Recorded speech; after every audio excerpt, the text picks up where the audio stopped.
আমায় ভালোবাসেন? না। তাহলে? তাহলে কিছুই না।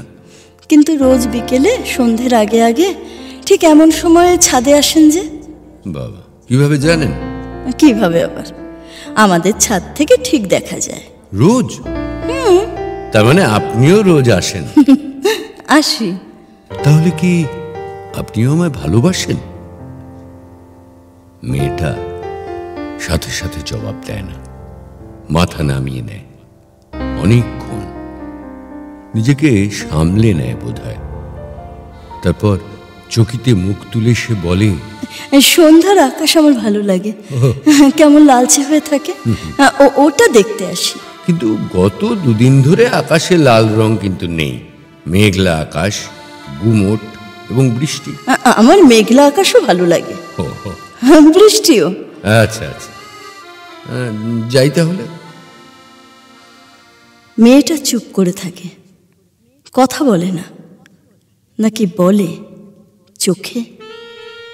ছেলেটা ঘাড় ঘুরিয়ে খানিক তাকায়, খানিক দ্বিধা, তারপর ফিরে চলে।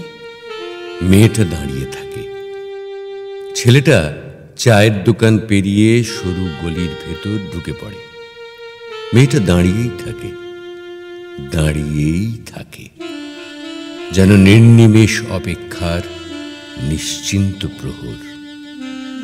তারপর ছেলেটা ফিরে আসে। মেয়েটা জানতো। ছেলেটা বলে, হ্যাঁ, আমারও আকাশ ভালো লাগে, বৃষ্টি ভালো লাগে, মেঘ ভালো লাগে, কিন্তু কিন্তু কি? কিন্তু সেই আকাশ, মেঘ আর বৃষ্টি দেখবার সময় এক জোড়া উৎসুক চোখও লাগে আমার। কোথায়? ছাদের ওপাশে। শুধুই ছাদের ওপাশে? ছেলেটা জবাব দেয় না। জুতোর আগায় মেঝেতে অর্ধবৃত্ত আঁকে। মেয়েটা বলে, দুটো ছাদের আকাশ তো একটাই। কিন্তু ছাদ যে দুটো।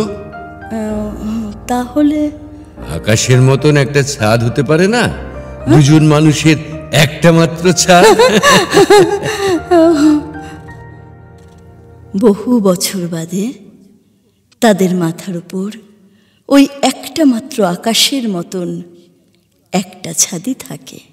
অথচ তারা কেউ বলেনি ভালোবাসি।